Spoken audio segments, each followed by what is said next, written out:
More on yung gawa ko nasa English. Kasi nung ginagawa ko to, feeling ko ata gumagawa ko ng lesson plan. So, kinakabahan ako. First, patawagin mo ko. So, yun. So, hello guys. Kumusta?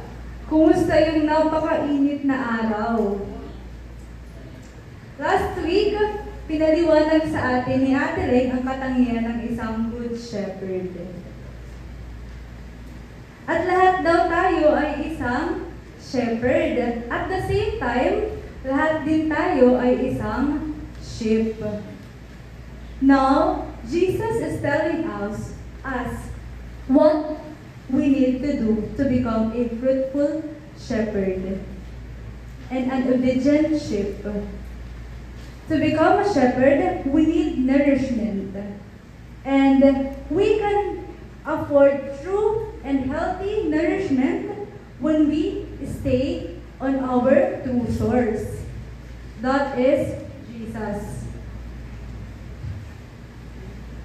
That's why Jesus tells us, remain in me as I remain in you. Because when we abide with Jesus, we will bear fruit. We will bear fruit. To bear fruit, we need to embrace the divine invitation to be nourished in fruitfulness. Are you ready to respond to the divine invitation? Like what Jesus said on John 15, 1-4.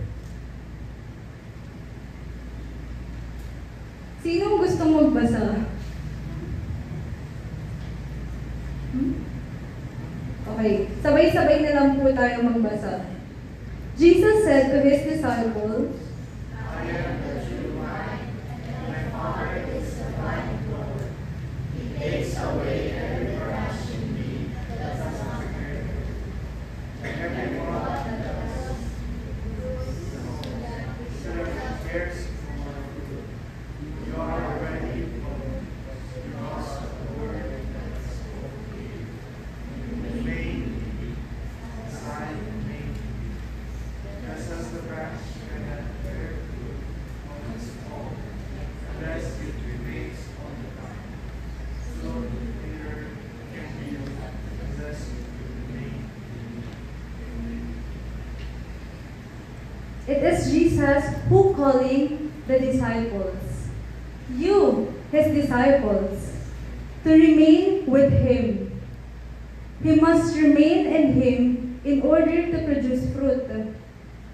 Ito ay sinadya upang isaisip natin ang imahe ng isang ubasan na ang mga sanga ay dapat na konektado sa puno ng ubas upang makagawa ng mga ubas. A branch that not genuinely connected to the vine will not able to bear fruit or survive. A branch that is not genuinely connected to the vine will not able to bear fruit or survive. Similarly, even though a branch appears to attach or connected to the vine, it won't bear fruit. If he has interior block, may nakabara. It isn't getting any nutrition from the vine.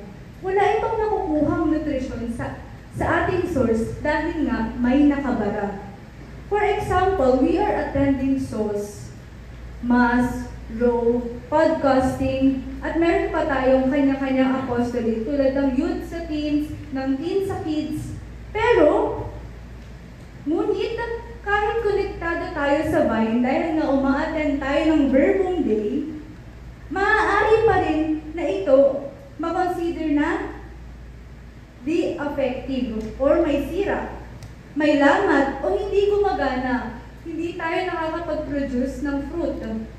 Paano? Dahil sa ating selfish act tulad or pride.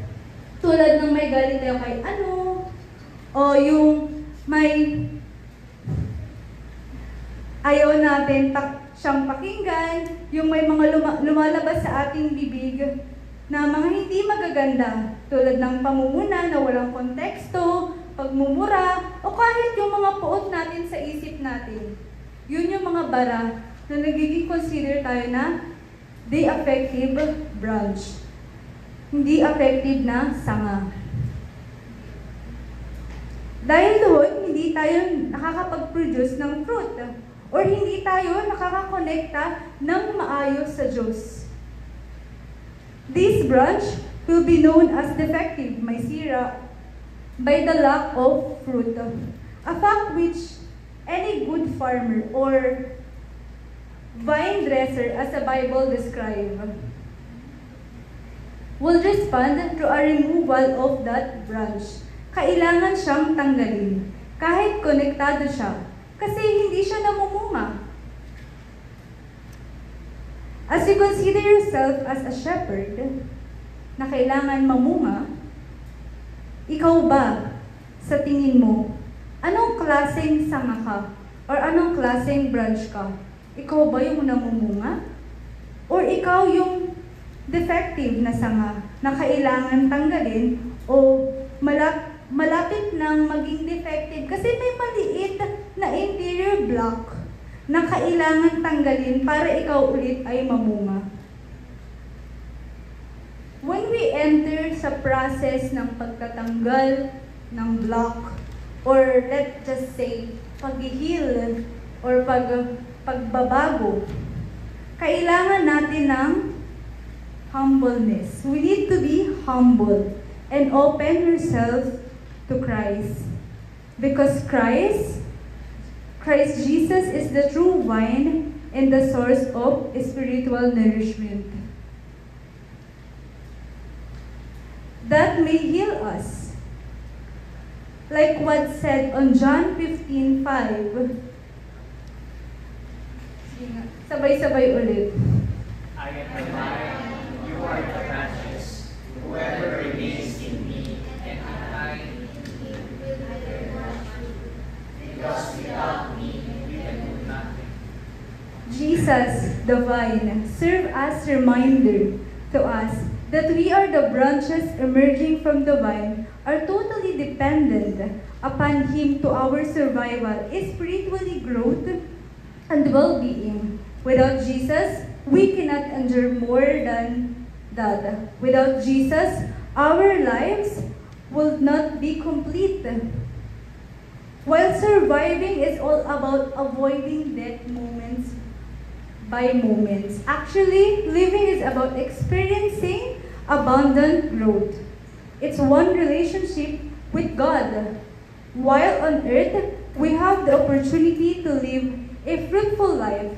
Additionally, to partaking in eternal life that emanates from Jesus' divine essence.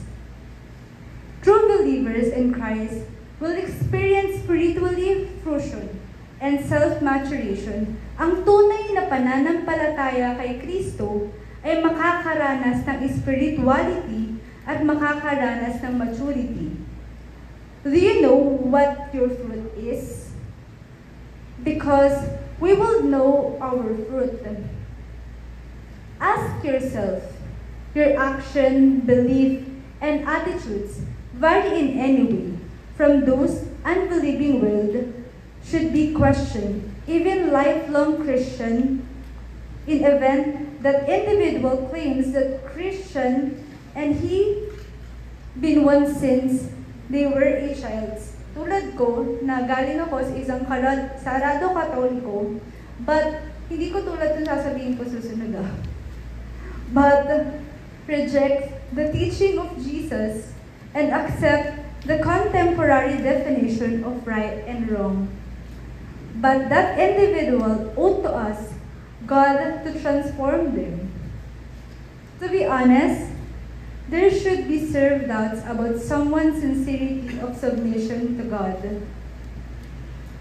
There should be self-doubts about someone's sincerity submission to God and dwelling in Him and they claim to become Christian, yet they're leading same life as before.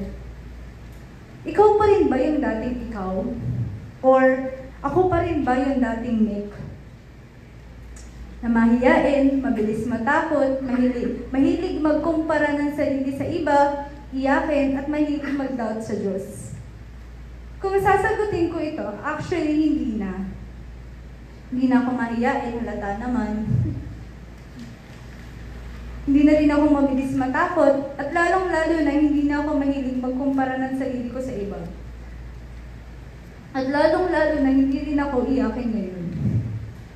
But, you know, as a social study major, and I need to embrace the 9 disciplines of social study: anthropology, archaeology, economics, geography, history, linguistics, politics, psychology, and sociology. History and sociology palang madugo na. Actually, lahat sila madugo. Sakit sila sa ulo.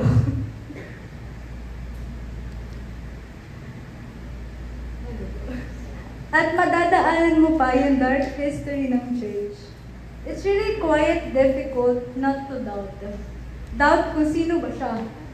Kasi pinag-aaralan ko siya ng technical. Sino ka ba? Bakit mo ako pinahirapan? Bakit mo ako pinag-isip? Ganon. But ganun yung ginawa ng mga tao na nanampalataya sa'yo. But the thing is, sila yung tulad ng mga branches na hindi naman talaga konektado sa source.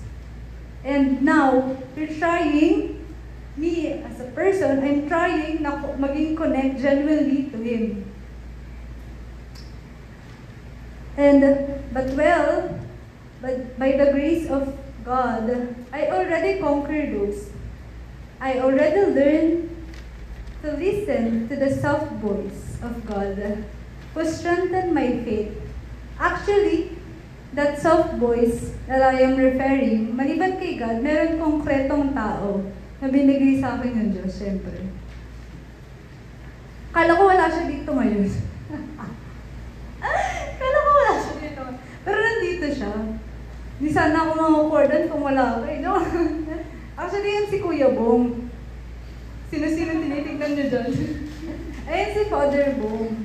Kasi yung moment na nagda-doubt ako, umiyak ako dito sa chapel, nakikita nila Gab, nila Ding, iyak ako, sabi ko, naguguluhan ako, pray ako ng pray dito, pero pagdating naman sa school, yung tama mo si Sir, tama si Sir, mali si Kuya mo. Tapos pagdating ko rin dito, Lord, sorry na Lord! Lord! Yung parang, yung nagda-doubt ako sa parehong tao, na I really could stand firm kung ano ba yung pinaniniwalaan ko. And it's quite difficult talaga as pinangarap kong maging aralin panlipunan na teacher, kailangan ko rin i-embrace yun at the same time. And ayoko din na maging isang tiwali, katoliko talaga. Literal na katoliko. And kailangan ko siyang timbangin kung saan ba talaga ako. Pero nalaman ko dito sa Verbum Day, kaya naman pala ng dalawa. Hindi yung dalawa, yung dalawang bangka yung tinatawid nyo sa isang ilog. Hindi ganon. Pero, hindi ganon Pero yung reality na kaya mo din palang achieving yung dream mo habang ini-embrace mo yung 9 discipline at the same time, maniwala sa Diyos. Na hindi ka, pagdating sa school, iba na yung sinasabi, basta pagdating dito, hindi. Hindi naman ako gano'n. Parang, ayun. At the same time, habang tumatagal yung pagkalalim ko ng pagkakilala sa Kanya, kasi nagre-remain ako sa Kanya, nagtatranscend siya through my classmate, na nakikita nila yung response ko sa mga nangyayari sa school is different sa response nila. Parang, just like what said on John 15:7-8. Pabasa po. If you remain in me and my words remain in you, ask for whatever you want and it will be done for you. By this is my Father glorified, that you bear much fruit and become my disciples. Because of this, Jesus instructs his disciple to abide in God's words and allow it to stay inside them in order to be strong in the face of challenges that would certainly arise. Our motivation in life devoted to Christ. Ayun ba yung motivation mo? The one who extend an invitation of life, of spirituality abundance, will come from believing and in and cherish the word he spoke. Jesus is inviting his disciples, including the current Christian, to rest in him by remaining in him so that he could become more and more like him spiritually.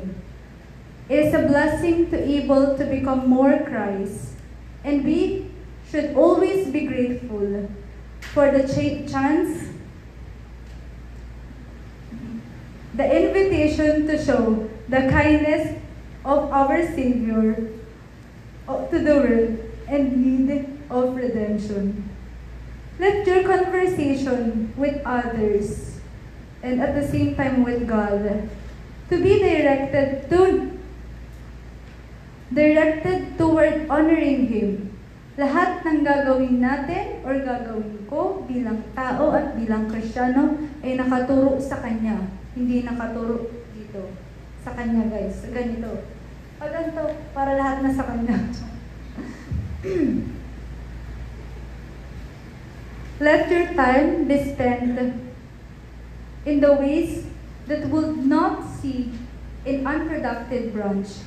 Serve at your church and make your church a place where people can have but small taste of Father's house, which await us in heaven, whenever it may be known that we can do all.